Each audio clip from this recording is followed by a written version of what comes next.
All right. That was my silly intro.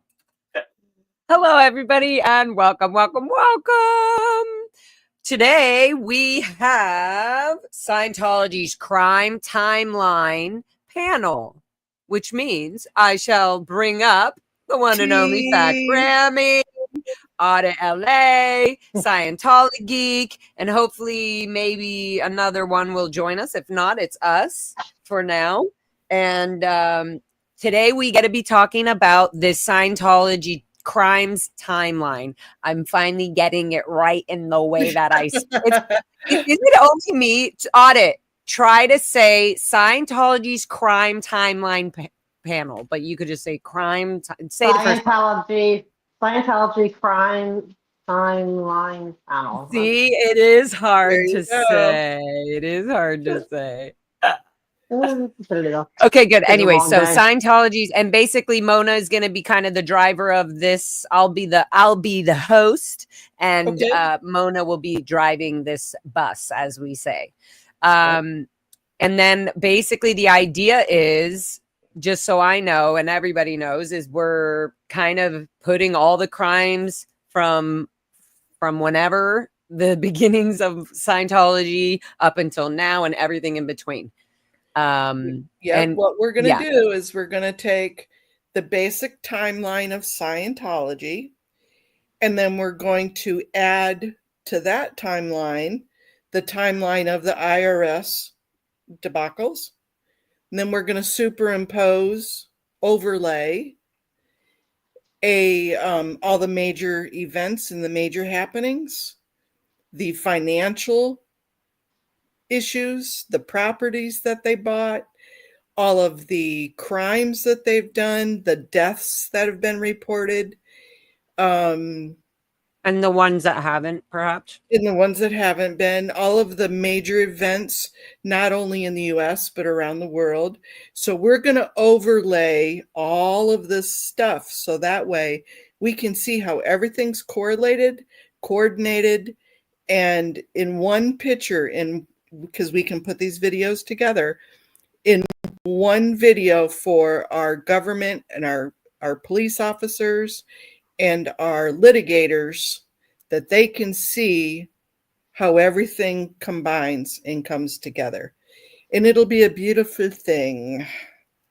Now, my vision that Audit gave me, here's the vision that I was thinking of.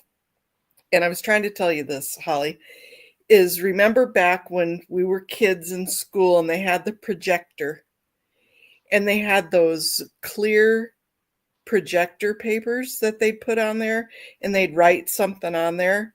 And then if they wanted to add something, they'd write it onto another sheet of paper and put it on there and it would be superimposed. So do you remember that at all, Lara? Probably not. You're on mute. I was born and raised in a cult, so definitely no. You got to remember, she was in a Scientology course room. They weren't teaching, they were supervising. Yeah, Grandma, you got to remember. But I mean, if you ask me if I knew how to use the shredding machine or the lawnmower, the lawnmower, yes, I do. There you go. I've never used a shredding machine, so we're equal. I've used plenty. All the time. You never got to smell the mimeograph ink?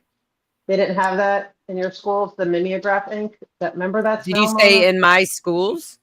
Well, the ranch, or whenever they did have any kind of, did they use mimeograph at all? I don't really know what that is. Mimeograph. I think there was a mimeograph officer who would make the certificate or would make certain things, but that was their job. Oh, okay.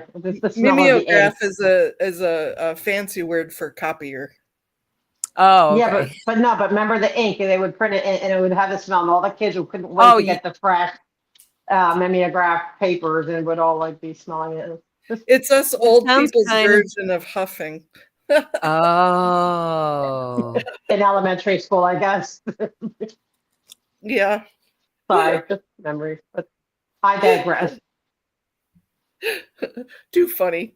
The only thing I remember about that is the copy machine, the one big huge copy machine that would be in the adult office, and you just hear it, but and he was like printing all like the checks, like all the check sheets or whatever. Okay, doggy, you be quiet. No, I'm talking to you. That's okay, Audit. We're puppy friendly around here. Yeah, I was So, just talking. I was barking back to them. I see lots of comments already coming up about the all the Louise different McPherson. events. We're going to go through them, and I cannot write and talk and read all at the same time. So if somebody wouldn't mind taking notes, that would be fine. Okay. Or later after we're done with this video, because this isn't going to be done in one video. No. This is the first one in the intro. And then also, I couldn't, Sciento Geek, do you want to take notes on the comments right away, or should I? I'll do it. Do you want me to do? Doesn't matter to me. I can take some notes on it. Yeah. Some like, are you? I'm following the chat. Okay, and then I can go back also and replay and look at the chat comments and everything, so that way I can add it in, because this is going to be a group effort, because all of our brains together are way better than just little old me or little old you or little old Holly or Audit. So TJ and I will take notes. So, you're funny. So Holly, you're gonna take notes, like actual, like any questions and all that, so that they can be asked as well before we end this. Hi, Journey. Welcome in. Thank you for making it. Yes, sorry, I was walking the dog. You were walking the dog? Isn't that a slang for something else? Well, I don't know. No. Journey, were you walking the dog? Who is that band? Golden at the park, so the three Cute. play. Okay, cute. And then linked. Yeah. An Aerosmith song. That's what it was. Oh, Journey. Yeah. Walking the dog. Walking the dog. Oh, walking the dog or Journey. Either way, they're both probably songs. Hi, Dan. Dan. Let me know if you want the link. I was gonna send it to you because you have such a good brain with this kind of stuff as well. So if you want it, let me know. Actually, I'm just gonna send it to you. So nice try. Okay, so Mona, you be the driver, and then Sciento Geek and Journey. Can we please have you two? It's so funny. I feel like I should be the one doing the questions on the comments, but I feel like you guys can keep up with it better. Yeah, way better. And as I said, we can always go back through. Yes, but we also want to interact with chat and get their help and everything. So yeah, this is great. Okay. And I have my pen ready to write any notes, or I'll just kind of keep track of everything. Me too. Okay. So the original Scientology was an original in real life cosplay. This is my opinion, of a science fiction writer. The outward appearance is to protect the religion, quote unquote religion, we'll use that term loosely, which was the doctrine and the tech. But the true inner protection is the power and the money. And if you remember when I had done that octopus and I had put the picture of the doctrine and the tech in there, and what's truly being protected is all the money, the power, the properties. So in order to get all of that out, we just need to do this exercise. Let's look at the circular logic that completely negates any Scientology belief system on the most basic level. And the belief system is founded on doctrine, policy, and practice, supported with auditing, ethics, courses, and tech. All of those things are abusive at their basic level. They are all abusive. And what we're going to do, doing this exercise, the timeline, will show that Scientology is not a religion, but a hyped up MLM power struggle scheme for power, wealth, properties, and they're all bought on the backs of thousands of children and families. So that's kind of my intro of where we want to go with this and what we want to do with this. Again, my vision is to take the timeline of the Dianetics through Scientology, through the Golden Age, how it's evolved, how it transitioned from the doctrine and the tech to the power and the money. Then using that, add the first layer of the history of the tax exemption fight with the IRS connection, which threatened the power and the money. Those two things I think we can accomplish tonight. It's going to be a lot. It's going to be action-packed and fun. Woo-hoo, partay. However, there's the rest of them I think we're going to have to do in different sessions, if you will, different streams. And those I kind of want to just go through are the major events, major lawsuits, deaths, the financial changes, real estate acquisitions, family and children, and societal changes. All of those will add a layer onto the foundation. So it'll show how everything is connected and correlated, and that they have not at all been on policy of always attack, never defend, whatever the policy is. I can read you the policy. But they're completely out of policy on that, because all they've done is defend. All they've done is react, and we can prove that. So that's kind of their circular logic, is always attack, never defend, always stay on policy. Policy is the golden rule, and it's not. They don't attack, they always defend. So it's going to bring us some aha moments. There's quite a few of them that I went, oh, golly, I've never even looked at it that way when we're done. And it's not just an exercise in entertainment, but it shows precedence and pattern that we can get to the right ears and the right eyes. So with that being said, I'm not going to bring it up because I'm just going to read from it. I started, that's not it, a timeline.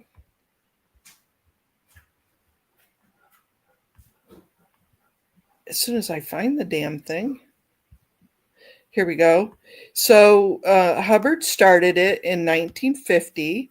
If I am incorrect, say you're wrong. This is the interactive part.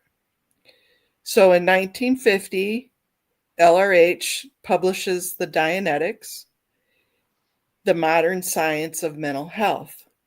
And then he introduced, at that time, the reactive mind and engrams, which is the auditing. He also started the Hubbard Dianetic Research Foundation, HDRF. That was originally what he did. And it kind of went into financial problems right away, and a lot of leadership disputes. And at that time, that's when the quote came out of, if you want to make money, start a religion. He reframes the whole Dianetics, shifting from the psychology-like therapy to spiritual philosophy. In 52, we're not going to go year by year, but these are some main points to begin with. He introduced the term Scientology, the study of knowing how to know, which you guys are all probably really familiar with all of that hubbub that he used to speak. And the Thetans, he brought that in. He established the Hubbard College in Kansas, and then he later moved it to Arizona. Now, do you call them Thetans or Thetans? I call them Thetans, but are they Thetans? I say Thetans, but I swear L. Ron Hubbard says Thetans. Oh, Huh. I don't know. Anyways, whatever. Gross. Okay. He also published The History of Man. And in 52 is also when the e-meter was introduced and the patent started. It really didn't start getting used in auditing all the time until 59 or 60. But this is when that fight started, because the e-meter was invented by somebody else. He's definitely all about the power struggle and does not like anybody else to have any limelight whatsoever.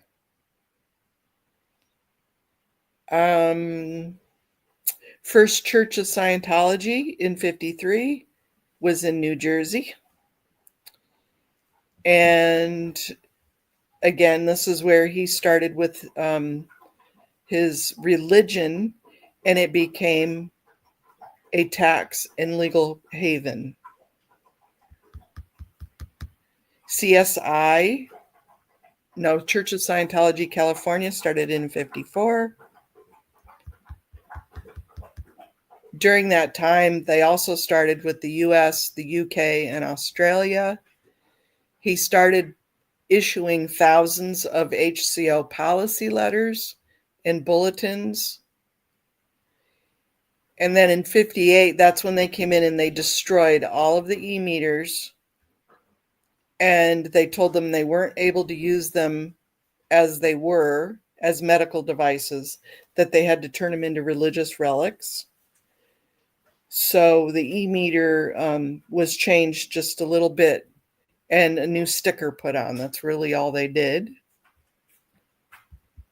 What? I have a question about that, because the Int Ranch cadets were putting the quantum e-meter sticker on and building the new e-meters in the 90s.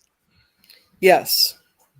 The e-meters then they struggled over the patent, and he revised it just enough that he patented it, rather than, yes, a gentleman named Volney Matheson is the one that originally started it. So he took it over and yanked all the money from that guy. He didn't get a cent after that.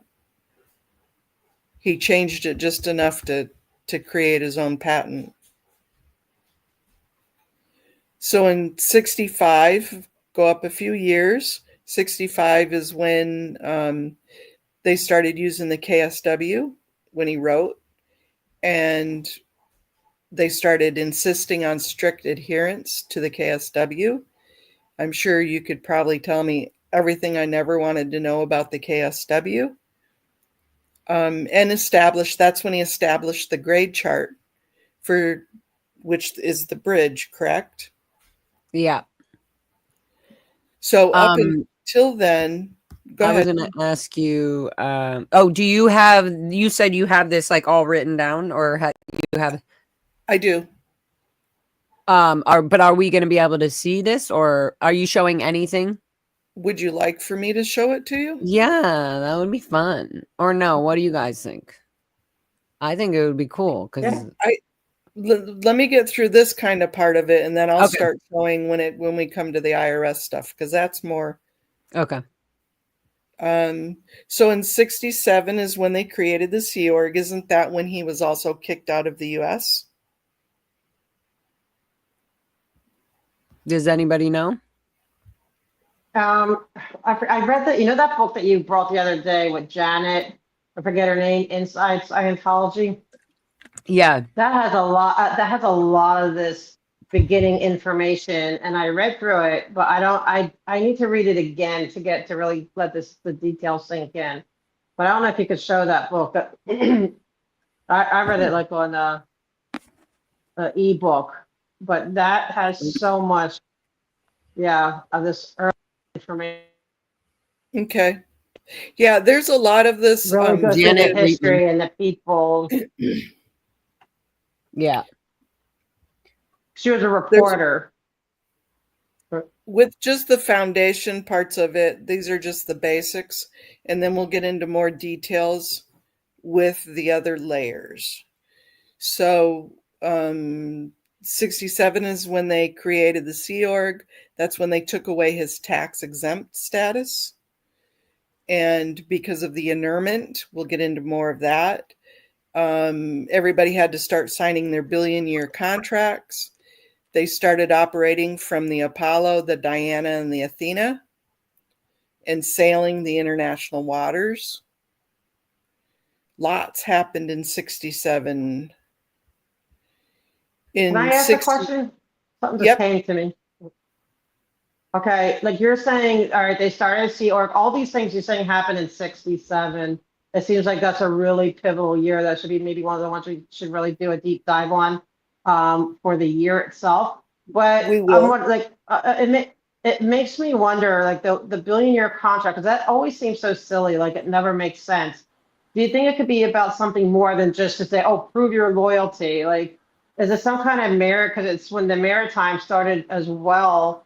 And I'm wondering if it has, like, I don't know, some kind of connection to maritime law or something. I just feel like maybe there's something more deceptive or something that they were hiding that maybe isn't quite obvious, but I don't know. I'm just thinking out loud. Other than signing away 1 billion years of our lives. A lot of the contracts. Yeah, because it just seems like so much happened.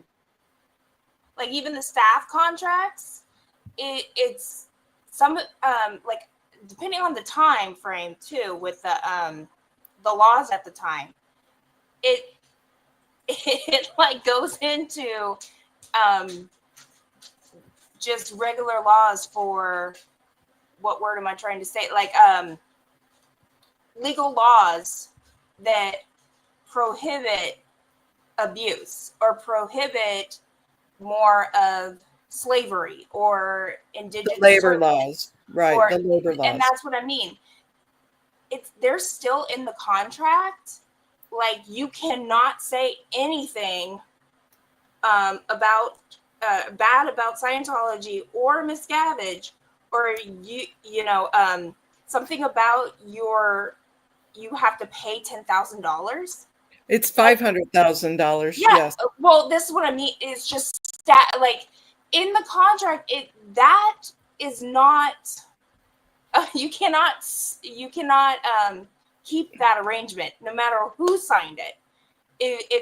You can fight that in court. Same thing with your freeloader debt. There are things in these contracts that are not legal binding contracts. Does that make sense? And they all started, yeah, it does. That's what I'm saying. If it's all centered at different times. Around 67, oh, okay, that's. But different times, because they didn't have orgs or anything in maybe 65, I think, but also listen like to this. Each course, when you do a course, there's the check sheet, and when you the reason you get a certificate and all that, you're signing. There's things in there that they put in small lines, or they have hidden behind. Oh, the contract of the Sea Org represents this, and this represents the law that stops you from whatever it is. There's something with each check sheet, each course, each step shows that you're signing your consent, basically. But that's what I mean. Like, Scientology does not realize a person can say no, and that becomes the new binding contract. It doesn't matter what I sign. My rights away. You can't legally, in the United States at least, sign your rights away knowingly and everything, and then all of a sudden one day you go, you know what? No, not today. It always and then there's an ethic. No, it means no. In those 4 contracts that you signed for the staff and for the billion-year Sea Org, but also in your courses, one of them is that you sign in its small print. It says, if you go to the hospital, we have the right to come and get you out. Yes, and that's what happened to Lisa McPherson. Yeah. Because she didn't ask for Scientology's help. But my question is, and this is this like running through my brain right now, because it's the sea or all this stuff started Sea Org. This is all maritime. Can we also fight these battles in maritime law and maritime court? And are these contracts to try to, like I think that's instead of just looking at it through U.S. court, why Yep. not look at it maritime as well and add a layer for maritime because I don't know. I just feel like there might be a wealth of information, contract law or whatever it is. I don't know if he was trying to declare like something like some kind of independent, like was he on his way to become an independent nation or something, some kind of, I don't know how Right. to explain it right. That's Do you know what right. I'm saying? That'll be a great addition then. Yeah, Another totally. layer. Yep. Okay. Yeah. Well, another Getting it, thing, hitting it from the For overseas. maritime. Yeah. So I'm sure that would definitely be like federal or right. No, it's maritime. It's international. That's what I'm Mar- sorry, not yeah, federal. I because meant it's internationally. yeah, Yeah, international. Like it's maritime, like the ocean, over the oceans where there is no jurisdiction. That's what I'm saying with these contracts. It may be something there that we could really look into and find some information that they would not want, that may help, the cause and the fight, because it's like he started a navy, it was like a space navy or whatever, but it's all maritime and it's just weird how the Sea Org and then this billionaire, everything happened at the same time. I'm wondering if he knew something that the people didn't when it came to admiralty law. well, and that ties into the Royal Scotsman, how the name change is illegal because she left out the S. Yeah. So I just talked about this with Yes. Janice Gillum Grady on my last stream, and she was explaining all that. And I'm like, well, what the fuck? Yeah. So and the whole I know Sea that. Org was fraud from the beginning. Yes. Well, And he was proud of Yeah. Frauding them. yeah, about you not only bought it, but you also changed the name. Perfect, because so that way they can hide more, because he was in hiding, Right. because of taxes. So even like where that specifically was, with the laws, it's Do we all know where fraud. the ships were registered? Because that's a thing. Because I that would all be personally do not paperwork. know. I don't know registered- if Janice knows or Yeah, Janice would probably know. Oh, They sorry, were go ahead. registered in Caraco. Oh, okay. And that's the Curacao, only right? place?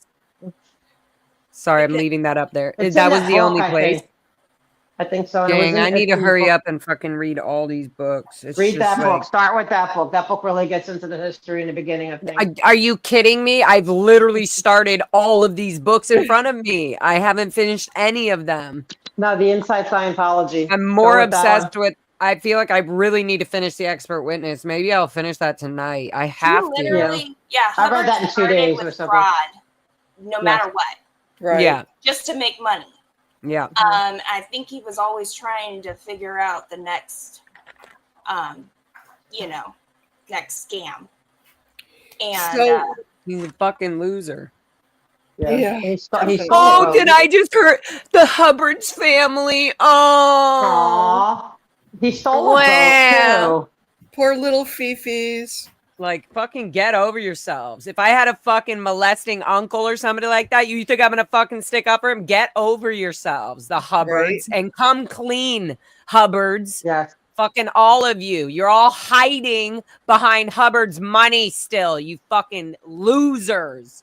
Anyway, They sorry, didn't even wow, get that the came out money. of That nowhere. family Yeah, they didn't didn't even get get the That's money. BS. That's BS. They do get money, and it's No, a they- small amount compared to the small. amount that L. Ron Hubbard is frauding, and then Dave Miscavige is frauding them and everybody.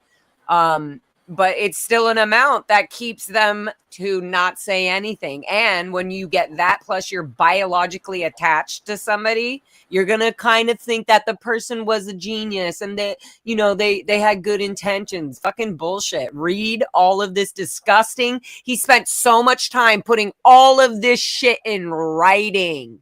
He did. That's what this dude did. He overwrit like a fucking loser, power hungry fucking psychopath. But then That's Miscavige where, screwed his family over. You'll read that book. They got Yeah, no, I massively know, but screwed over. yeah, It's I crazy. don't give a shit. They Crazy. suck. I They should be agree. they suck. ashamed to take a fucking dollar from fucking David Yep. Miscavige. Yep. Wow, what are you crying about, Hubbard family? Shut the fuck up. Would you be okay with taking money from some fucking I'm not even gonna say it, but no, you wouldn't. So like, it's to me, it's like, shut the fuck. Oh wow, what are you crying about? Half the people who left the kids Scientology, if they are alive, have zero ground to start on, minus Mhm. zero. They don't have any education because of this family. So Exactly. fucking Yep. speak up and fucking say something before I keep fucking swearing. Sorry. God, Okay, makes me so I mad was going so to ask quick. Nora, and Nora's not on, but when did the Guardian's office start? I know it started early 70s, but I believe it was like 70, 71. Okay. I thought it was a little bit before the 70s. I thought maybe late 60s, Maybe. That's like why I was around going that 67, maybe right after the 67 year to, when all okay, that shit was happening and L. Ron Hubbard was hiding on the ship and all that. It sounds like something like around there. Because okay. So that they were we need trying to to get the clarify. Guardian's office basically was being the cover up crime for L. Ron Hubbard. Like they were like, trying to figure it all out, Right. running everything. And then somewhere in there, obviously I'm in the middle of Jesse's book, but somewhere in there is when Dave Miscavige was like basically taking over without L. Ron Hubbard's knowledge. Okay. And then in 77, the FBI raids uncovered the Operation Snow White. So we know the Snow White had been going on for a couple of years because it wasn't raided until 77. So I'm sure that started in the 72, 73, Guardian's office 66. 1966. Yeah. Thank you. Yeah, I was gonna say because I read something about Mary Sue. Like when did Mary Sue we should put in when Mary Sue went to jail and all that. Yep, that's all part of the one of the layers. That was in the And beginning of the 80s. But in 79, she was like indicted. Because I Okay, was yeah. trying to figure out if she was ever at the gold base, and no. Can you fucking imagine all this shit is happening and not this isn't to give pity to L. Ron Hubbard or the Hubbard family. But while all this was happening, David sneaky fucking snaky Miscavige is like off to the side, like fucking like figuring out how to take power and take ownership basically of yep. Scientology. It's fucking insane. What a fucking And this snake. is another layer that we're going to add to this, but keep in the back of your mind during the 77 raids when Jamie Mustard was talking about how he was there. He was a little boy and he watched this happening.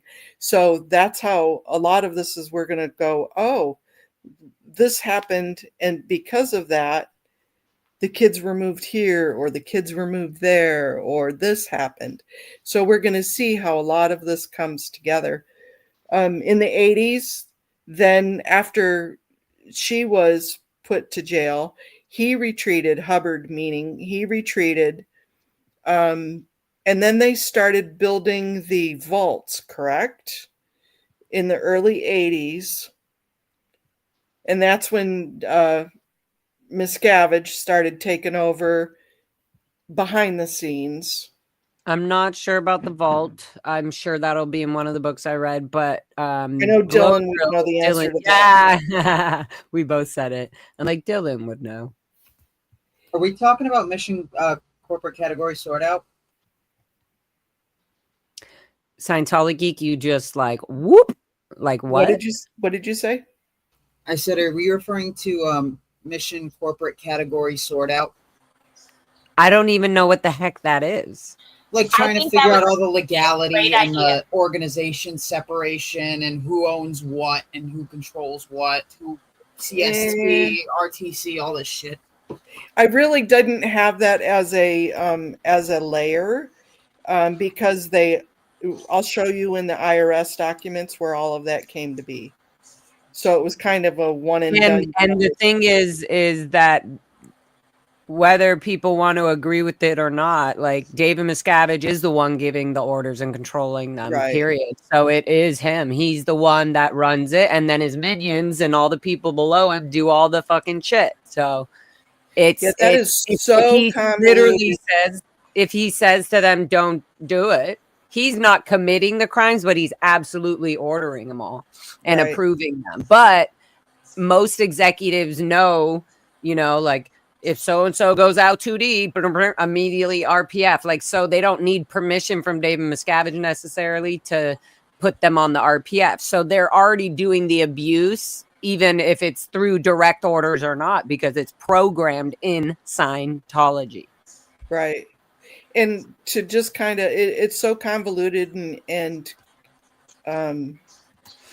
weird the way they have all of their spider webs of all the different corporations, that it probably wouldn't be worth our time to go through all of them unless there's something that's in particularly The only thing that would be interesting is to see if there was some, like L. Ron Hubbard had, when he would write out his policies or whatever, he would put who they were via, like who was like who would be, what messengers and who would be running these programs to make sure that those orders were followed through. So that would be interesting to see.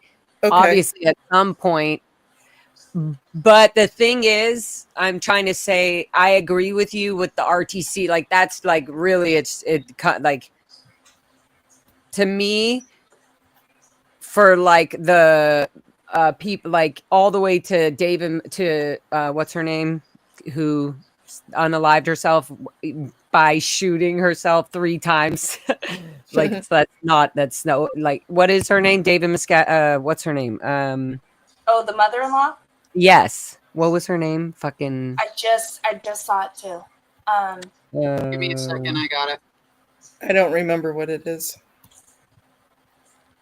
It's a short name. Flo Barnett. Flo. Barnett. Yeah, Flo. So, Yeah.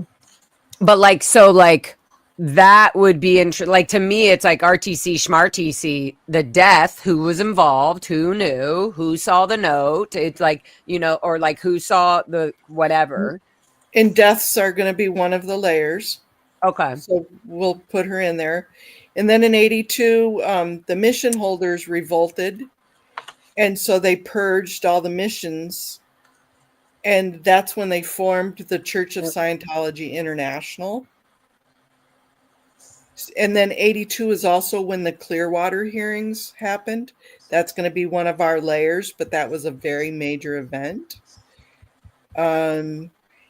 86 is when Hubbard passed. And DM took the place as chairman of the board. 93 is when the tax exemption was restored. We're going to go through a whole bunch of that in just a minute. When was the CC revamped and built? The Celebrity Center. They were working on it. Wow, late I was 80s, muted. early 90s, because wasn't Nora on that project? So I was born at the Wilcox, which was the birthing for the Celebrity Center on La Brea, and that was 1986. So they moved to Celebrities probably sometime in the 90s, right? I'm assuming. I could look that up really quick. Hey Siri, what year did Scientology buy Celebrity Center? The Celebrity Center was acquired by the organization as the Chateau Élysée in 1973, built to accommodate members in the arts, sports, and government. This is from Wikipedia. Okay, so 1973 they bought it. Get on it. They bought it, so I was like, you tell me exact details now. Yeah. Right.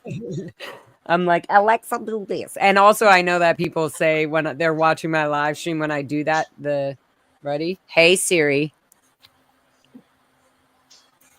When did the Scientology... shit, I messed it up. But anyway, so now everybody listening to the stream out loud. Asks, Could you clarify your question? Yeah, every time I says that somebody's music or somebody answers, somebody's the thing is answering in their living room, like, oh, the Celebrity Center. Okay, moving on. Sorry, that was total That's okay. distracting. Also, So wanted to that's say when they thank Super Pup so much for this. This just made my memory of 9 months in your little memberships. And thank everybody. Thank you, everybody, for your memberships. I also am starring the questions. Okay. Random, like all of them that have any kind of date or something about something. And then, so I don't know if you want to run through those at the end as well. But yeah. We will. Okay, cool. So then that's when they started the major investments into the ideal orgs. I don't think they started opening them yet, but that's when they started strategizing and planning. In 1996 is when the first edition of the Golden Age of Tech was brought in. And then here's one that I hadn't heard about. What's the Golden Age of Knowledge? So there's the technology side, and then there's the admin knowledge side. And that's happening now. Yeah, that's the new. Yeah, they didn't have the golden age of knowledge. When I was in it, they were doing the golden age of tech. That I was like thought the the first golden one. age of knowledge was like the redoing of all the basic books and stuff. Yeah. Yeah, It's they that. I mean, it's redoing of 2004. everything. They're just changing the fucking. It's like all the same shit. Literally, they're like a certain comma was moved. So like they had to redo the books, and it really made a whole lot of difference. It's like, no, he was saying racist shit, and you fucking erased it. Oh, I think I'm getting it confused with the golden age of admin. Oh, maybe I'm getting. That's what they're doing now too. That's what they're doing. So then you're right, probably Scientology Geek. With the knowledge would be the like the book, the basics and things like that, and then admin would be like organization businesses, how they train businesses and sales and teach like that kind of shit. The golden age of dog shit. Okay, moving forward. If anybody's interested in signing up, Hawaii org is trying to get to that admin, all of them, but someone need to cover. And someone asked if Sea Org could help, and they're like, they do too much, but we really need a class 5 to cover. So none of them can go unless they are, up to policy. Yikes. So then in 2013 is when the second Golden Age of Tech came out. 2005, okay. And then they've been just fighting shit since. So let's go through what questions we have so far or comments we have so far. And then we're going to get into some real fun IRS stuff. Okay. So let's run through the top here. I'm going to go quick on this. Thank you guys so much for your input on all this in advance. Loves. Okay. It's always something says 1950 LRH embezzles money from Dianetics. Going to the next one. I'm not going to pause. Okay. Yep. That's okay. 1993, after decades of litigation and alleged harassment of the IRS officials, Scientology regains tax-exempt religious status in the U.S. Yep.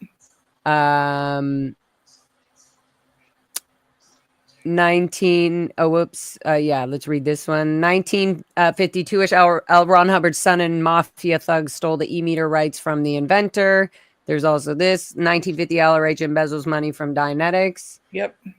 Do we get this? 1982 to 1984, multiple lawsuits allege fraud, coercion, and harassment of defectors and critics. That's interesting. I want to read that. I have that one listed, and we're going to go through that one. Okay, good. Did we do this one? Sea Org created in 1967, which is also a crime, LOL. Largest FBI raid in U.S. history at the time, exposes Operation Snow White, 1977. I'm looking at my notes. Thank you so much for that. That's so awesome. Okay, good. I think we did we get this one, or am I crazy? Yeah, that was was this the first U.S. Food and Drug Administration raids Washington, D.C. church over claims about e-meters being used for the medical diagnosis, right? You talked about that in 1963. Okay, good. Awesome, you guys. Okay. Right here. It's always something. 75 Fort Harrison purchase. and other What's that? clear places. That's going to be a layer. Yeah, hold on. So we're right here. Money, stole the e-meter rights. It's fucking insane. Okay. This one, did we get this one? 1995 with Lisa McPherson, right?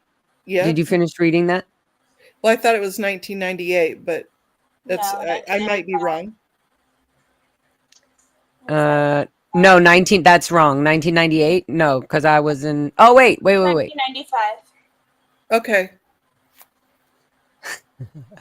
Audit. Are you sleeping? In 1998, was the candlelight visual for her, the first. Okay. No. But it was Okay. years after. Yeah. Okay.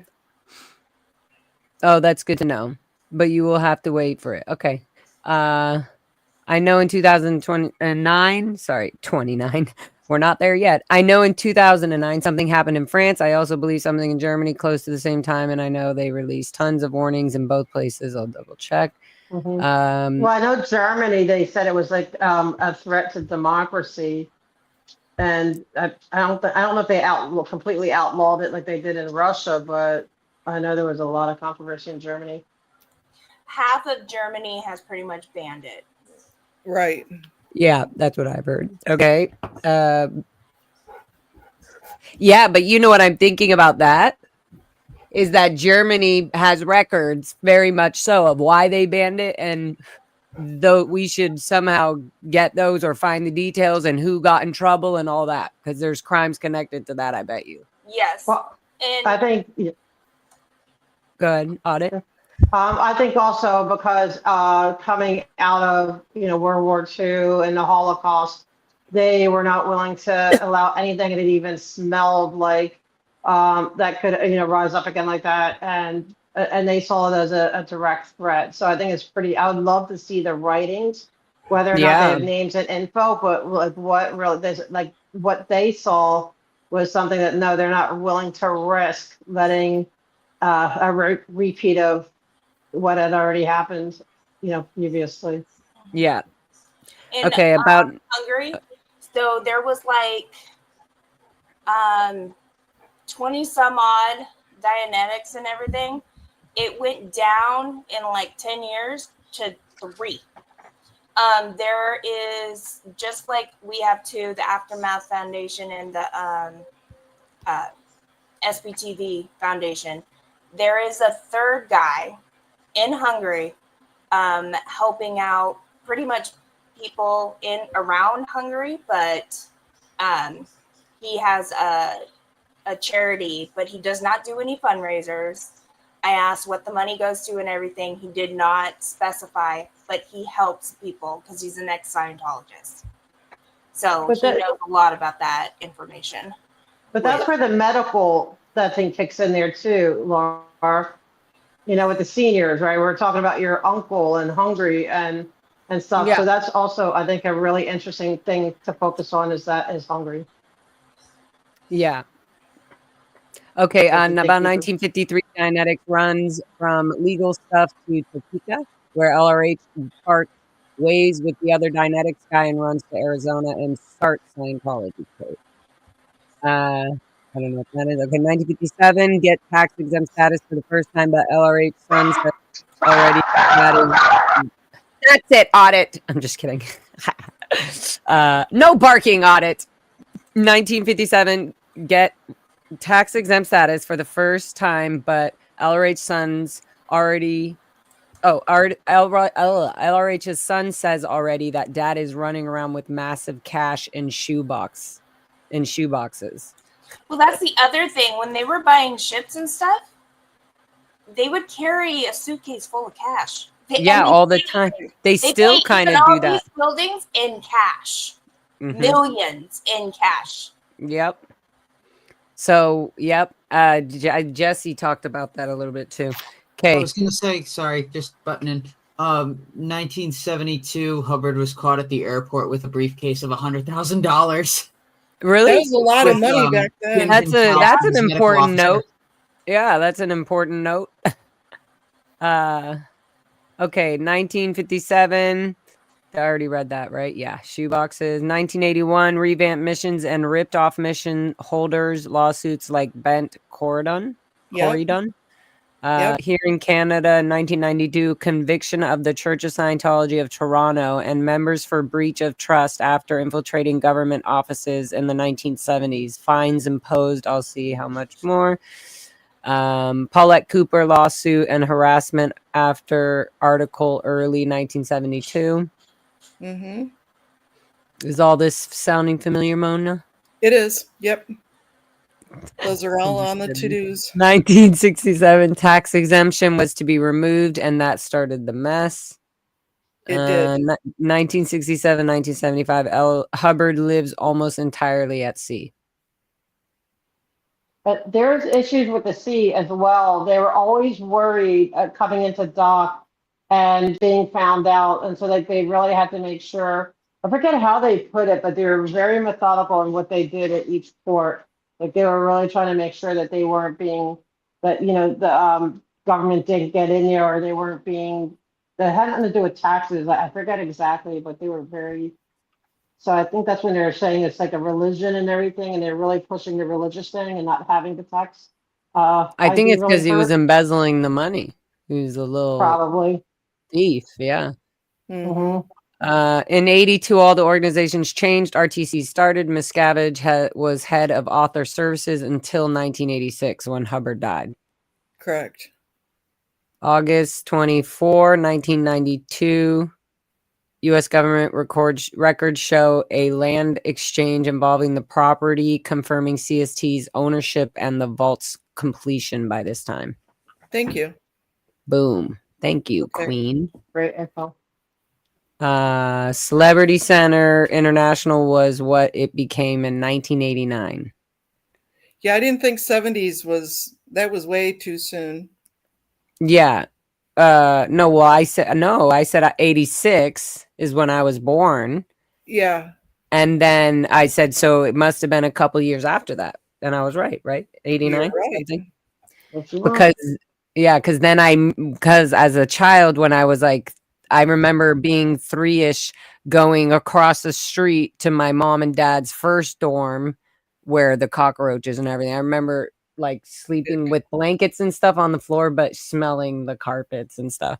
But that was the Shanger Lodge, which is across. That's where I dropped her keys in the fucking gutter on the street. Oh my God. I was like, I'm in treason. I'm in treason. And I literally had to do conditions. That's Anywho. amazing. That's amazing. So yeah, the Shanger Lodge, by the way, was definitely, and I think Daniel Mustard was saying that his Yeah. mom was the manager or something for that. Yeah. Yeah. I need to talk to Daniel. He's so sweet and dope, and I would love to like his. Yeah. Anyways, yeah. Wow, Laura, stay focused. So Okay.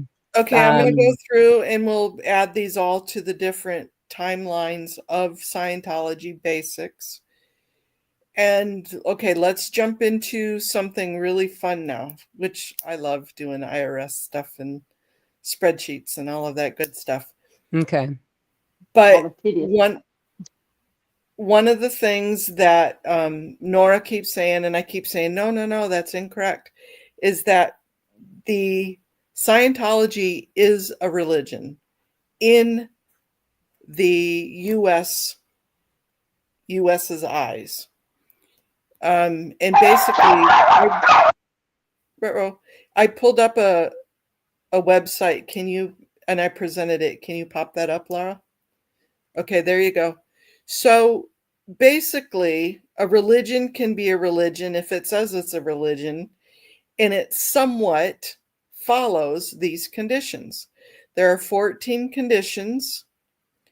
They don't have to meet every single one of them. They have to meet some of them, not all of them, and adequate in their eyes of, and each one, like they don't have to have all the doctrine and all the things.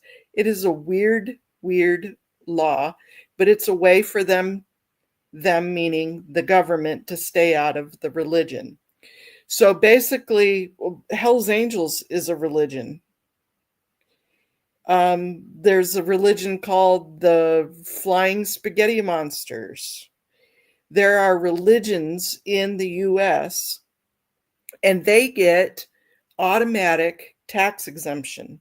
So even if the 501c3 got pulled, the Church of Scientology, and I use the word church loosely, but that's what the US calls them, they would still have tax exemption. They still would not have to file any taxes at the end of the year, no 990s, nothing. And that's why you don't see all of those, all the Church of Scientologies filing, because they're religions. They don't have to file like a 501c3. A religion does not have to be a 501c3. Am I clear with that, or are there any questions about that? Am I clear? Am I throwing it right over your head or what? It's sort of going over my head, but I'm like, okay, where's this going? Like, why? Okay. Okay, so basically, if we were to go and say we want the 501c3 pulled and revoked, they'd still be a religion and they'd still have tax exemption status because they're a religion. And they're a religion because they say they're a religion and they hold to most of these qualifications. Not every single one of them, but they don't have to hold every single one of them. It has just to But be a what would they lose substantial amount. then? What? So if we pull their 501c3, if they still get to say we're a religion, they still have tax exempt status. What do they lose by losing the 501c3? Like what do Okay, we well they gain lose. from that? So Here are the extra things you get as a 501c3. You get the extra status of property tax exemption, because you don't get that with just a religion. So you get the ability to purchase and give out grants, to accept grants, to get funding. There's a whole assortment of things that you get as a 501c3 as a tax exempt. That's why most churches do apply to become a tax exempt. But you don't have to, like with the Aftermath. They're a 501c3 and they're not a religion. A 501c3 is a corporation that benefits the community. So there's the religion, and then there's 501c3. So okay, but if we pull their 501c3, then they would have to start paying taxes on all their assets. And wait, On couldn't their then? assets, yes. Sorry. Answer. Sorry. What was the question, Audit? Okay, the What did question you? is, if we take away their 501c3 exemption, they don't get the buildings anymore. So that means they would then have to pay taxes into the local governments, I guess, for their buildings. Correct. And then I have a question. Wouldn't it kind of also?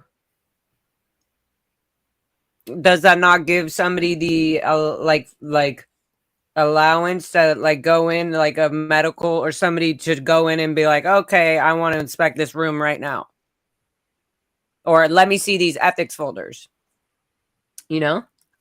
But they would still be a religion, so there'd still be separation of church and state. So I see the trickiness of it, but at the same time, you get what you can get to be able to get the buildings off the tax, where they have to pay taxes into the communities. Can you imagine like how great it would be for the LA budget to get all that tax money for all these buildings? I mean, that would be a massive win. Like even if they're still called a religion and still have a tax exempt status, to take away their ability to claim building tax exempt status would be a huge win.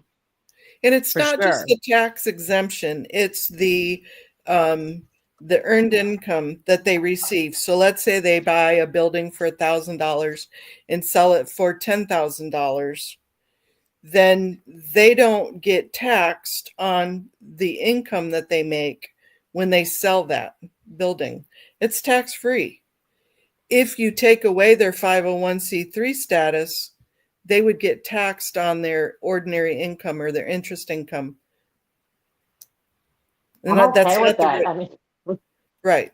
So that you know, all these buildings that they bought for cheap, they would then get taxed when they sell them to pay back all the millions of dollars that they owe all you guys. and they And wouldn't have a also, religion with no, yeah, and with losing also all the that, they wouldn't really be able to have like they could be a religion on paper, but they wouldn't really be able to be a functioning, practicing entity without the 501c3, from what I can Correct. understand. I mean, I'm not Correct. a forensic tax accountant, but okay, then I think that's good. So then, as you go through that, this is what happened. So in '67, and I'm trying to show this and it won't pop open. Let me stop this sharing. Stop screen. Share screen. In 1967, they got their 501c3 status. They're still a religion, but they got their 501c3 status revoked. And that caused a major problem from them because now, here, ta-da, I did it. I'm good. Okay. Then in that point, they weren't able to buy and sell their properties and stash away their money. And you guys are going to be looking kind of like in my underwear drawer here. If there's things misspelled and I've typed wrong, just deal with it. your underwear drawer, huh? And Yeah, that's what it's like. Vicky's saying Florida, they can still get property tax exemption if you for Not religious purposes. Okay, so only if they're a 501c3.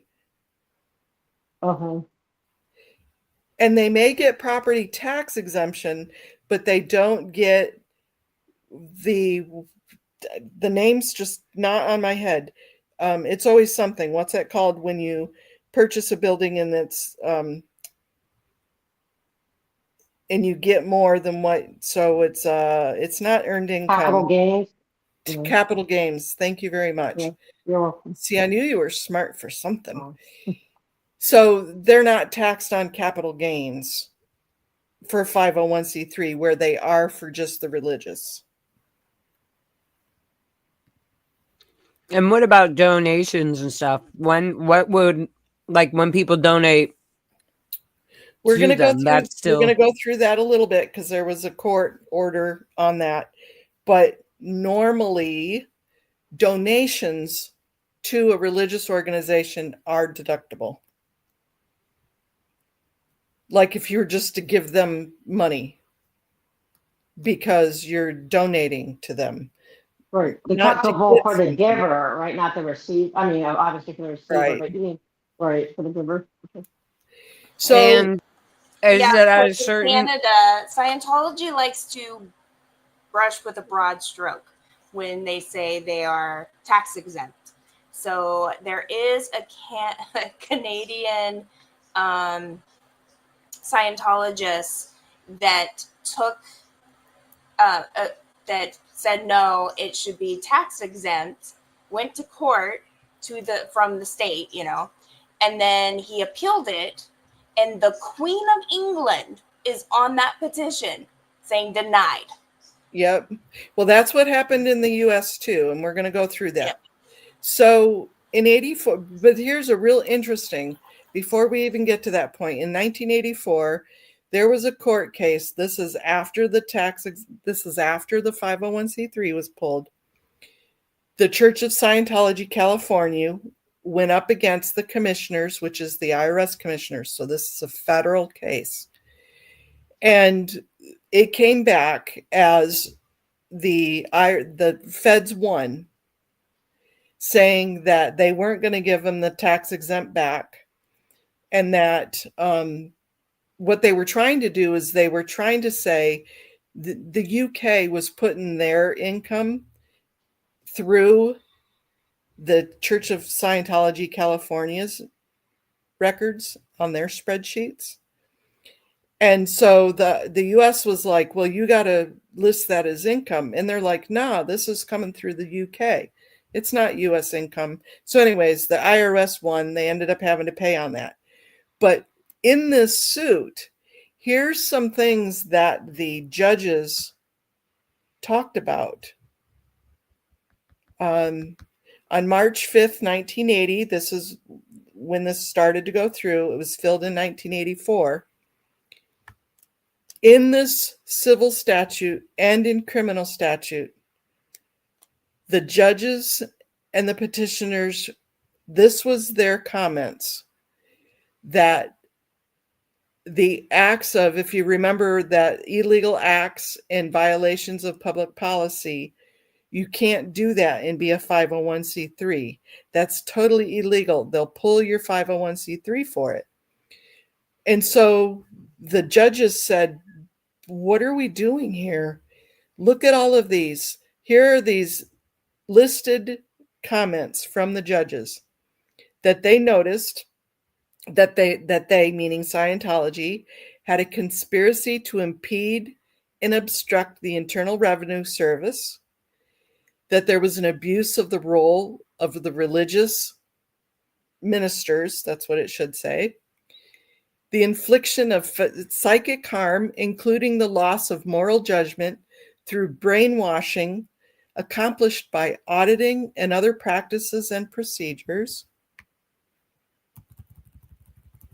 the use of blackmail and intimidation to implement petitioners' fair game policy, the involuntary dissolution of marriages and family ties through the enforcement of petitioners' disconnect policy. This is all on court records, you guys. The involuntary detention and false imprisonment, the making of false statements to immigration, all the visas, removal of large amounts of currency from the United States without disclosure, the false registration of the petitioner's fleet, and the drastic punishment of all staff and members. The respondents also contended in a letter to the petitioner in connection with the petitioner's motion to render it 5 different things. The church's methods are akin to brainwashing. The church employs tactics which are harmful to society. The petitioner is a cult. Scientology operations are partially a profit-making scheme, and the church policies and practices endanger the moral and physical health of citizens and create trouble in families. You want to smack yourself in the head. What the hell? This is from 1984. Wow. Why did they give them back the IRS 501c3? Mike Rinder should have told us. Sorry. Yeah, I mean, this is all on paper. This is in court documents. So what had happened is that in 1984, there was another case called Graham versus the Commissioners. And they found that the taxpayers' payments to the church were made with the expectation of receiving something, receiving a commensurate return benefit, auditing, training, services. It was a quid pro quo, a tit for tat. You're getting something, you're purchasing something. That's not a donation, that's a purchase. I think we all agree on that, right? That's exchange. Yeah, 100%. Like it's even in the Sea Org, everything, when they say you join the Sea Org, you're getting free auditing and free courses and this and that. You're going to go live in dorms. You're not going to have to pay rent. And then you get there and it's the ranch. Like fucking, and they're like, clean it up. Yep. So the court said, nope, no donations. Or these are not donations. You can't write them off. So then another case, the Hernandez versus Commissioners, he owed the taxes And so he appealed the decision. That happened in 87 and then 89 and then 91. Powell did the same thing. Well, at this time, it went to the Supreme Court over whether or not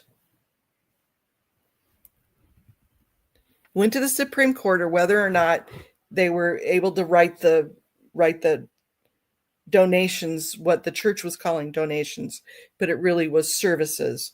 So it ended up going to the Supreme Court. The Supreme Court came back and said, not only no, but hell no. They are not, you cannot deduct these services as donations. And so the Supreme Court, the law of the land, the highest judge we have, said no, they cannot be written off. Well, they had these other two cases that were going through. Remember how they were talking about that David Miscavige went in and there was like thousands of cases, and that's why the IRS made the decision to change it, because they were harassed so much. Yeah. That did happen. However, these two cases, the Powell and this other one, the Garrison case, were the two that literally Miscavige and Marty Rathbun,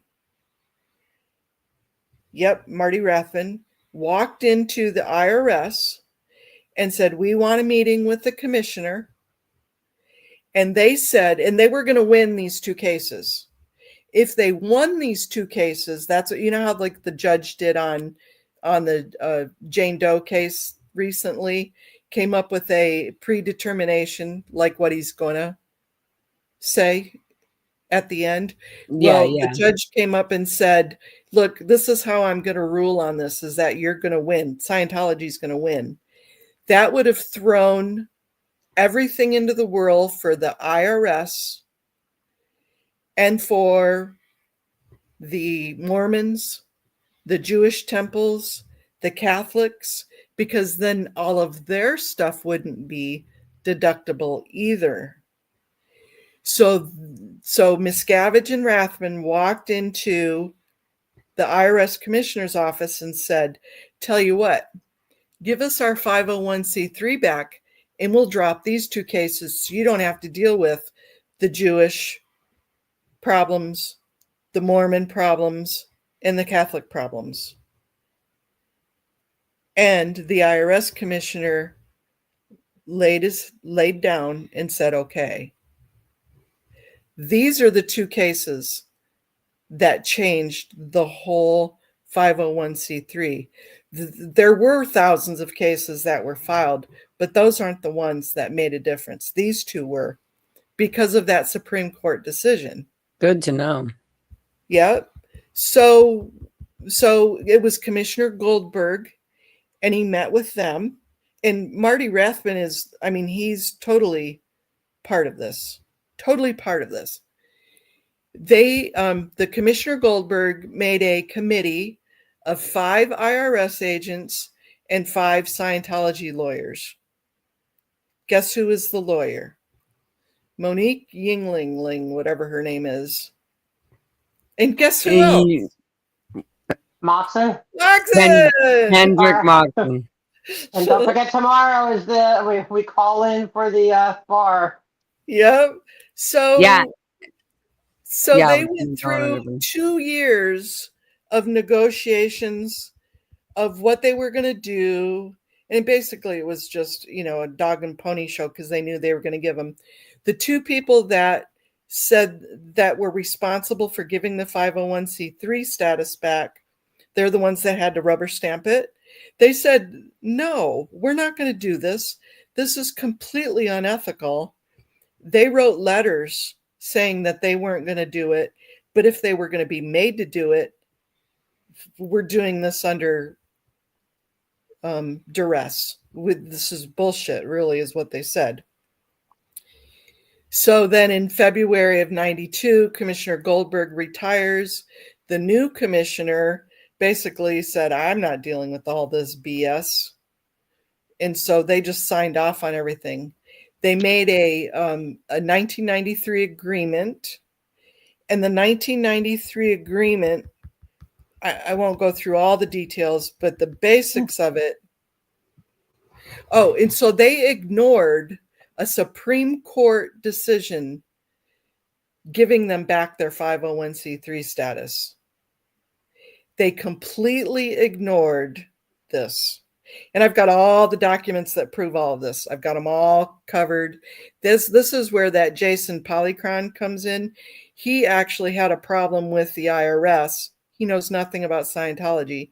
And he wanted to see the IRS smacked for this because the IRS did this illegally, 100% illegally.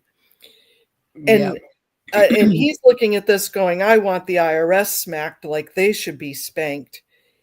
And it just happened to be Scientology, and all of us combined are fighting this. And he's like, oh, hey, this group's, I'm sure they'd love to hear this.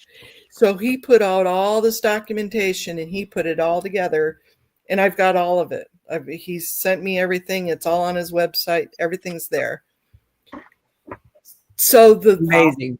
The parts of the agreement are that they had to pay $12 million and $12,500,000, which they owed billions. They swore that there were no illegal acts or violations of public policy since 1986, which was when, Hubbard died. So they're like blaming him and throwing him under the bus. They pinky promised to never, ever do another illegal act or violate public policy again. Bullshit. That's all they can do. It's built on that. Yeah, but that's what they pinker promised on this agreement. And what they got was the 501c3 status back, all of their businesses, their trust, and their properties that they had currently were under the 501c3, and any future businesses that they were to bring forth, RTC, CSI, CST, Bridge, anything that they put together is covered under the 501c3 status. Amazing how that works. And nothing will ever be done ever again to jeopardize their tax exempt status. Again, bullshit. And the whole agreement is in violation of the Supreme Court ruling. Peter, the IRS Rule 7393 was what they brought in, and it's amazingly missing from their rulings listed on their website.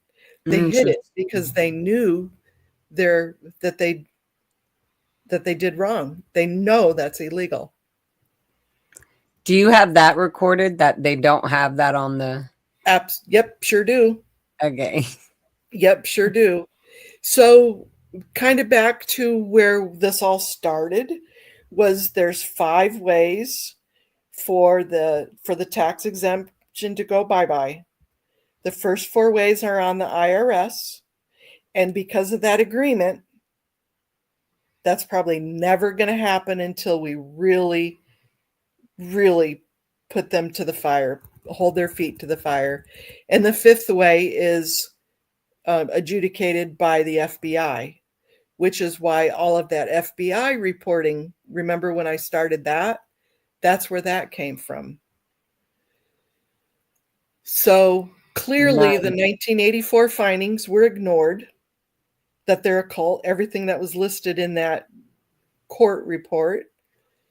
The Hernandez decision from the Supreme Court was unlawfully ignored. The agreement that was signed in 93, the transition period ended December 31st, 1999.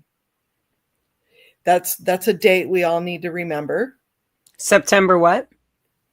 December 31st, 1999. Oh, December 31st. Okay.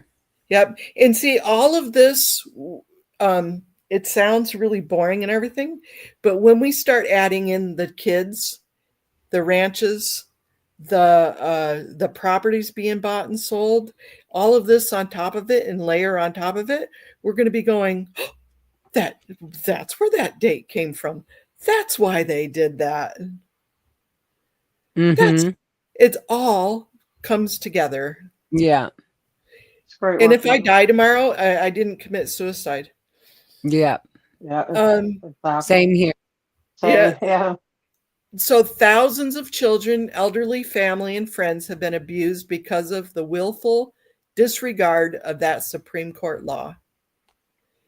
And thousands of children and elderly have been victimized and tortured due to the negligence.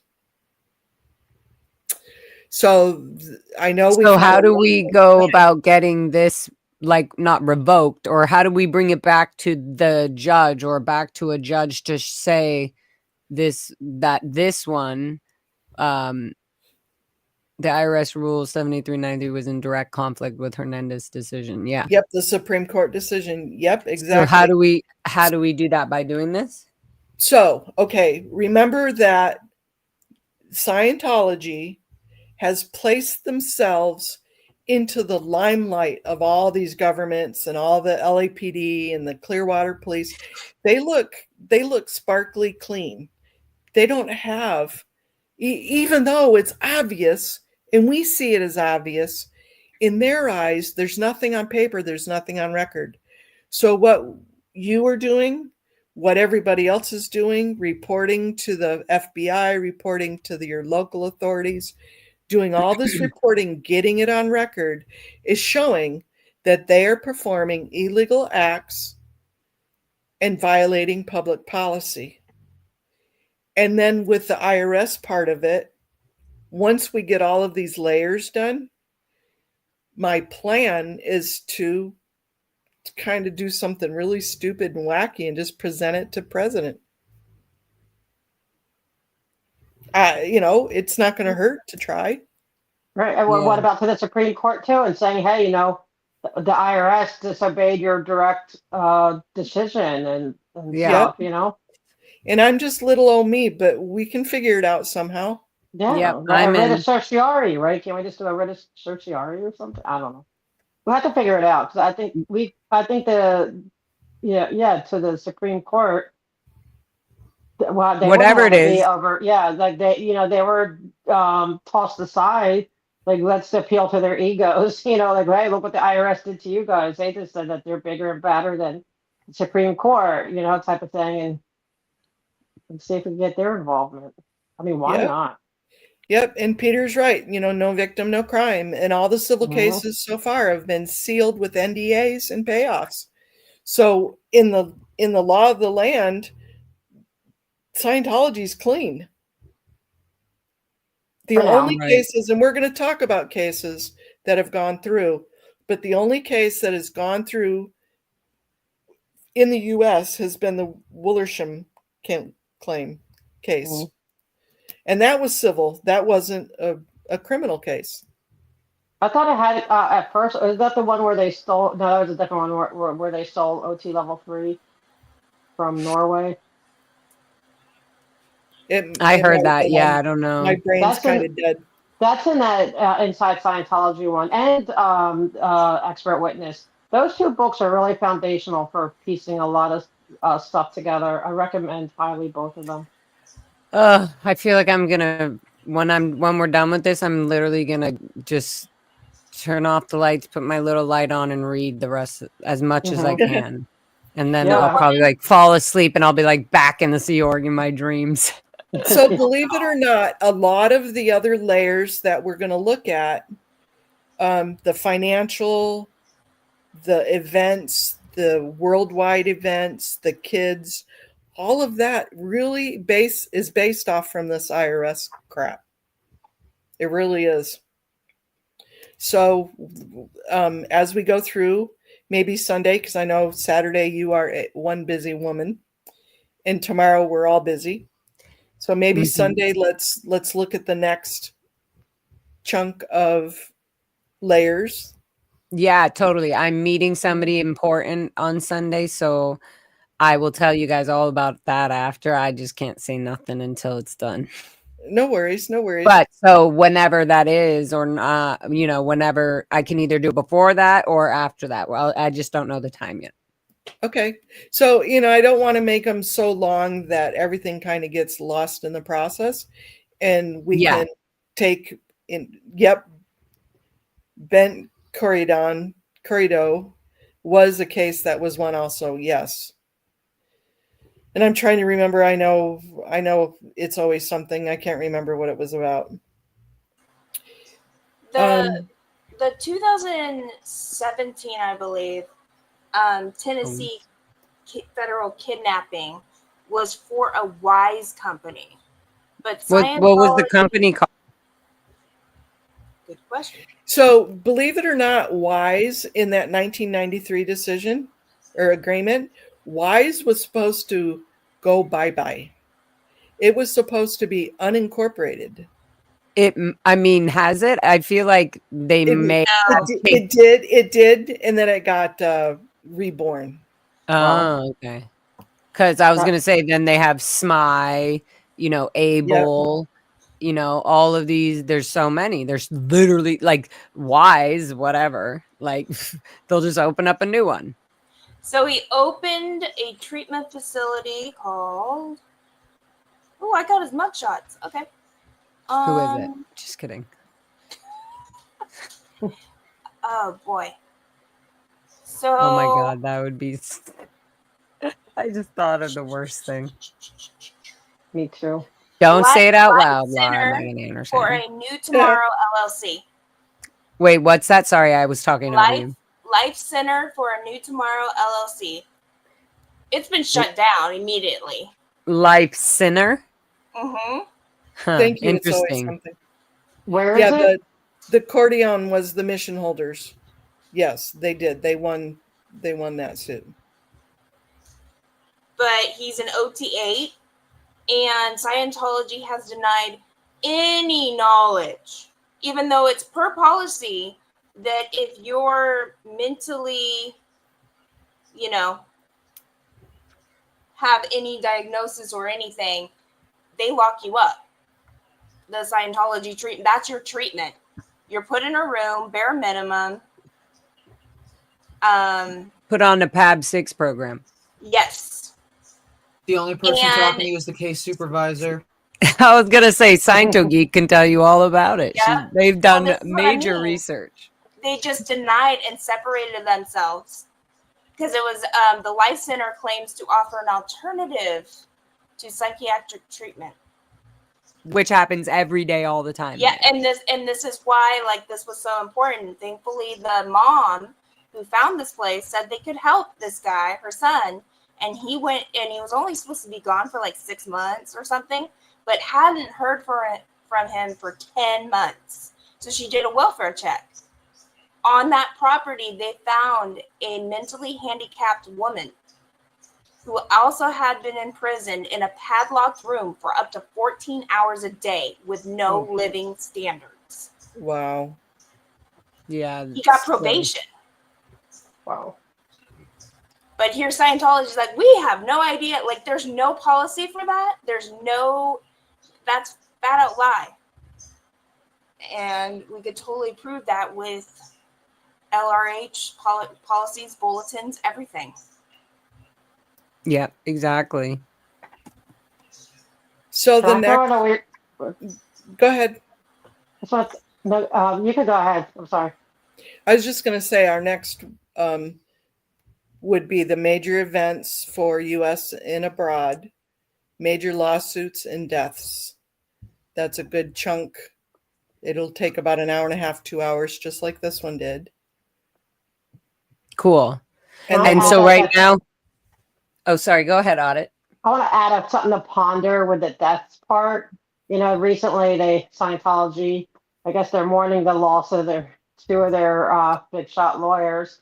I don't know. Did anyone else I kind of feel that that they're not going to kind of allow conditions to where another Mike Rinder and Marty Rathburn and all these high level people that know everything leave and get YouTubes and stuff. Like Well, does they're anyone else definitely not. Yeah, no, they're wonder def.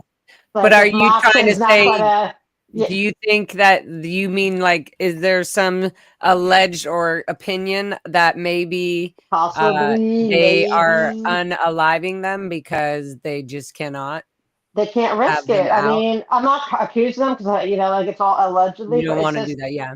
oh But yeah, yeah, of course I I have proof, but absolutely thought that, and I still we think need to it. keep seeing like and how many more big shot people leave as opposed to die, or disappear, and we don't know Right, where they are. right, and also it would be interesting just to somehow.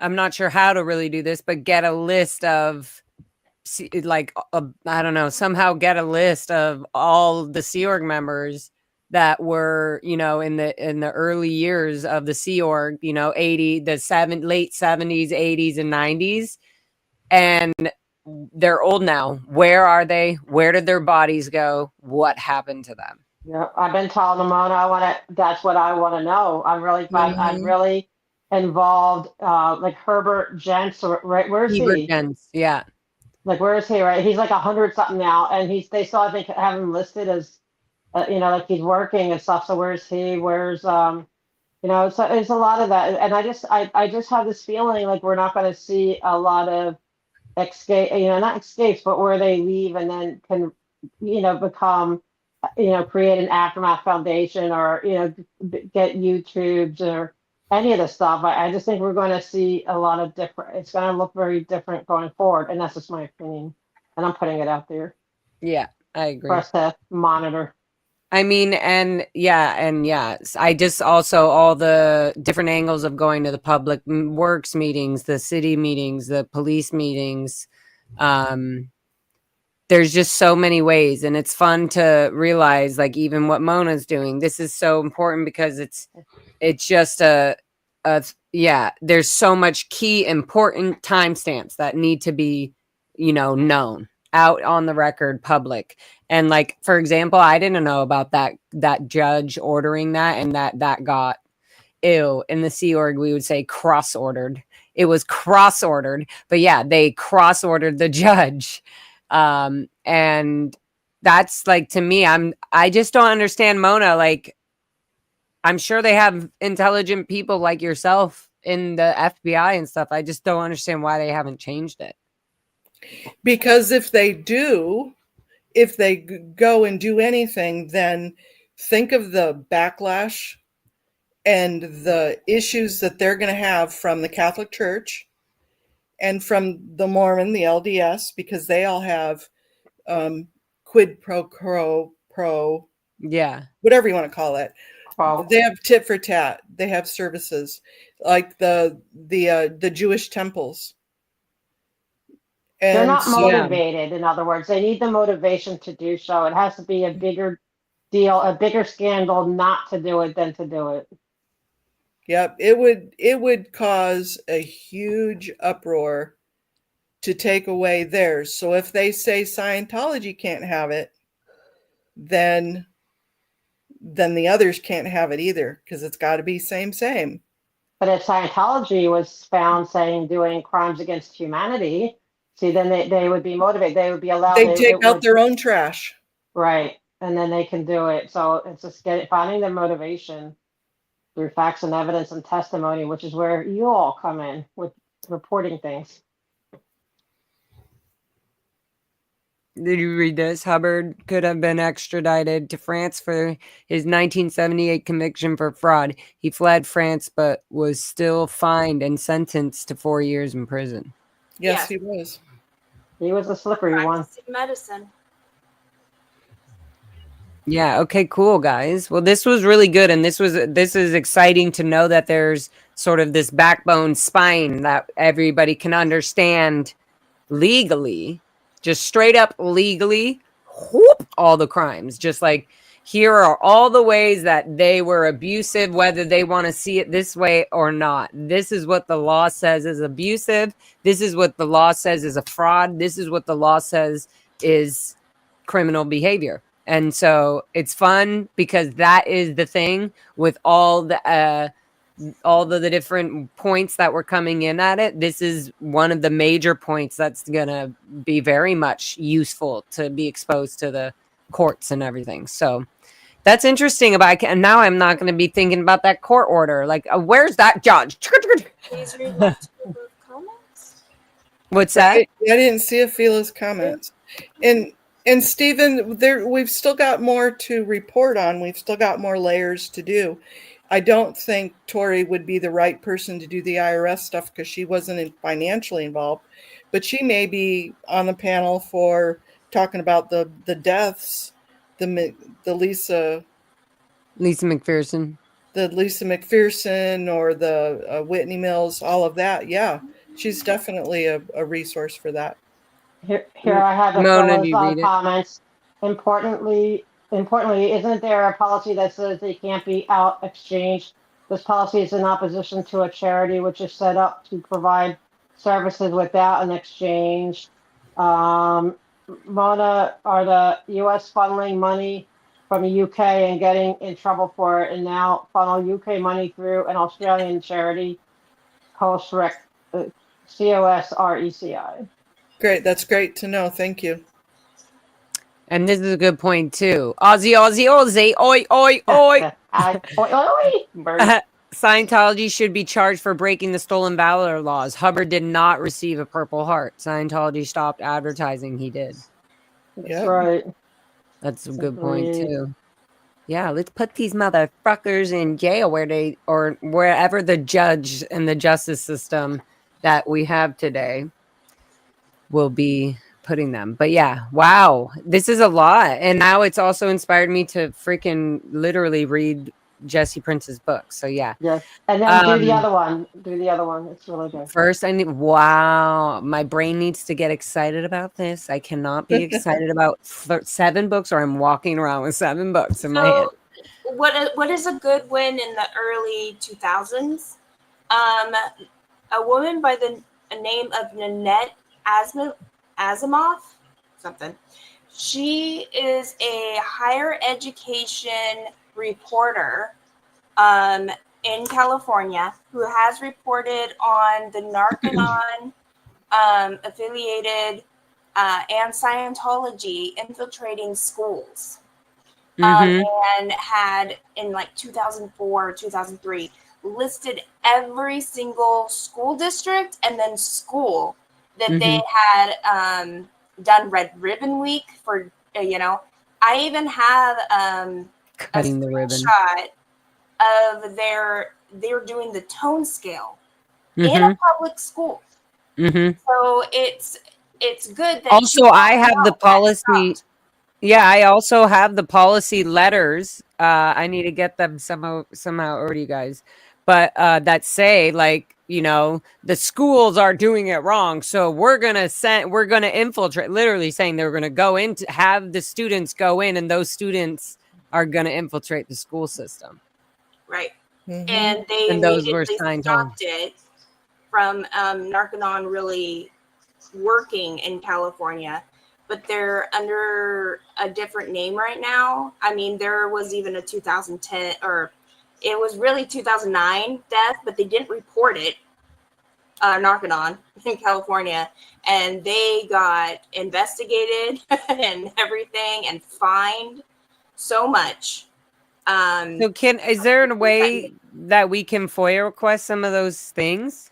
Oh, I have those documents. Oh, you have them. Okay, good. I want to, yeah. It would be, okay, so let's do a little swappity journey. I'll send you guys whatever you may or may not. I'll just send you whatever I have because I have zero interest in holding on to fucking anything. If y'all want something, get it, take it. I don't that's so stupid that anybody's hiding anything. No, exactly. But yeah, no, I have Like it. the OT, whole the thing. OT levels are out, guys. There's nothing to cover up. We know what the end results are. So, but yeah, that would be really fun and interesting. And I would also want to just know that. But and then I was gonna say one more thing before you guys go. This was yeah. I also wanted to just say, maybe next time I can actually also have Janice Gillen Grady come on with us. I should have. Absolutely. I just knew this was starting. So yeah, that's totally the idea. Is that we would like people that have definite time points or they were there because that would be really cool. Well, it's the difference between people like yourself and Janice and everybody else that was there. It's like the stories you can read about the Holocaust, or you can get really what happened with people that were at the Holocaust. I mean, there's a huge difference. Exactly. Yeah. I didn't know this shit was still going on. Like, and earlier today, I got really, really pissed off. And so the more you dive into this web of lies, I'm still shocked that an official of some capacity hasn't said, we should really investigate that again, because Yeah, like what the hell? Something it's not right. A little teaser about the next step is we're going to talk about the FBI raid. We're going to talk about the 82 Clearwater hearings. We're going to talk about, the Geraldo. Yeah. I mean, all of that stuff was like, boom, you should have shut them down years ago. Why didn't you? Yeah. Who said what and what happened exactly? Well, and that's why, like, with the most recent attack on an attorney, he got on record saying my house was broken into, I was driven off the road. Like, this is serious stuff that needs to be in a timeline to where it's like, okay, now what? Like, will you investigate? What is this enough? Like decades worth. Yeah. And can we add to, not that that's, and I am not saying that Scientology killed anyone, or I'm not saying that. I'm just saying I just find it like curious as to where is Herbert Jens? What happened to him? Why are they not coming forward with what happens to people? And I mean, I know they advertise these two attorneys and stuff like that, but there's got to be more missing people that I'm sure a lot of people would want to know where their loved ones are or where they are. Yeah. Where's my uncle? Where did my uncle pass away? Where did he actually go? Where is my uncle? But at least they acknowledge he's dead. I'm talking about the people that they don't. I know. I'm just saying, but all the way to that. Yeah, for sure, for sure. But it's just so shitty. They already have taken our family away and all this, and here we are fucking with total disconnection from them, still fighting for their rights. And when they dismiss them anyways and get rid of them, they literally don't even tell the family members, whether you like them or not, where their uncle is, where their brother is, like what the hell? Yeah. So anyways, I'm going to go down a long hole if we keep doing that, but yeah. Yeah. Herbert's meant to be the leader. Exactly. Where is he? Yeah. Anything I was reading, I will put a link to where people can download them or where they can go to get them. I have nothing secret really. It's just.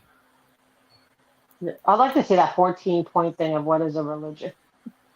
Oh, that you can go right to the IRS website for that, but I'll put a link to it on my. Thank you, ma'am. On my description. In fact, I think it is already on the description for that one. Oh, they said he's living in a retirement facility. I want a proof of life because he would be in his like 100 something at this point. Major wellness check needs to be done on him. Somebody could definitely demand that. Yeah. Legally. I don't know. We'll see. We're working on everything. So speaking of legally, before I end this stream, tomorrow morning, right, Audit? Yes. Okay. Tomorrow morning is the bar report meeting for reporting Kendrick Moxon. You can call in. I did a whole live stream about it. reporting Kendrick Moxon. So it's at 10 o'clock. You call in, you go click on the link, make sure you push the button that says raise hand. You get about 1 minute. Make sure you just quote some of the laws that Kendrick Moxon is currently breaking. Mona, do you think? No, you're gonna be You sleeping. likely get 2 minutes with the bar. Usually you get two. I know, but I But want people to feel that that pressure. whatever it is. Yeah, I don't know. I'm just saying I want it to be easy for everybody. So it's tomorrow, 10 a.m. California Pacific Standard Time. Call in, please, and report his criminal behavior. You can just say, this is my personal opinion. Whatever it is that you know about Moxon, or whatever if you've dealt with him and you want to report him to the bar. This is specifically about professionalism and conduct and ethics. Yep. So Right. Moxon is violating all of these. So that's super important. We've been really working a lot on this and many other things, but this is one of the important things that we have been working on, is exposing Moxon's crimes. So, and you can even say how they're going after protesters and how he's being unethical with that. And yes, and how he's done that in the past with other protesters. And right. the law goes both ways. If Moxon's sitting there like, oh, these agitators are no, you are harassing us and you're violating our First Amendment rights. That's already unethical for a lawyer to be doing that. Completely unethical. He also is not allowed to he's not allowed to be prejudiced, or whatever it's called, that where, just because he's a Scientologist and I'm not, he can't then harass me or do shit to me. That is illegal. If I'm protesting, I don't go to Moxon's house and knock on his door and you know what I mean? I'm at the place where I have the issue, the illegal crime and abuses. I'm here. So Moxon, you go be a Scientologist on your own time. That has nothing to do with me protesting. Like, there's no reason Moxon should even be bringing protesters into court. Exactly. And then there's such an abuse of his law license. Sorry. Yeah, no, I'm sorry. And then there's public where if I'm going to have two phones, and once I speak on one, then I'm going to prioritize the bar, of course, and then, jump in on public works if there's time. But I also see that Antex, and thank you, Antex said, well, she's been lurking while knitting, but that they did a wellness check on Mr. Gents about 2 years ago. Denise did, and I guess he was in a senior care center. But so if he's doing that, he's definitely not running Scientology like he is on paper. So yeah, he needs to. Why can't he show his face? What the hell are they hiding him for? She didn't see him. That is what Scientology likes to call out point. So that is the issue. Like, why are you not allowing these people fucking freedom, man? Like, even in your cult, even in your goddamn the mindset that they're in, why are you treating members that have literally been your beck and call for 40, 50, 60 years? You're treating them like shit. Still, you never give them freedom. It's just wild. Okay, so yeah, the bar is important. And then I guess so, Audit, just so we have an update on the book, for the Child X for the city. So we're going to plan to do it Wednesday, right, Audit? That's what we're going to be doing? Yeah, I mean, because, we were going to do it tomorrow, but you said the Golden We're Rock figuring paper it doesn't matter Right. why. Sorry, I had to talk over you because I didn't want you to say that. But yeah. Oh, sorry. I'm sorry. Yeah. It doesn't matter why. But yes, Wednesday will be the day that we go to the city. I'm so fucking excited. And pass out these books and do this. So we want it pretty and perfect. So we're going to wait until we have all that we need. We're going with the flow. Right. All right. So it is. Yep. Cool. All right. Loves everybody. Thank you all for being here. Journey, Scientology Geek, Audit, Mona. Thank you, Journey. Thanks, Scientology. Thank you, guys. And thank you, Audit. And thank you, Laura. Thank you. Great work, guys. And we'll be back at this again. The next one, we'll just do part 2. Scientology's Crime Timeline Panel Part 2. Hopefully I can get Janice and some other people on that have deeper, more information and can just sit on and chill and do that, whatever with us, right? Yeah, Talk about maybe we these. can do a Mark Bunker or something, you know? Totally. Yeah. We'll keep adding people to the panel on the crimes timeline. Ooh, I said it right. Crimes timeline. Thank you. Okay. Love to you all. See you soon. See you and hear you tomorrow morning at the bar meeting I'll for post it Court on Kendrick. I'll post that agenda for the Zoom link, and I'm sure Amy Yep. will too. Yep. And I hopefully will do it too because I'm getting better at this YouTube stuff. Okay. Okay. Love to you all. Thank you. Bye, Journey. Bye, everybody. Bye. Bye.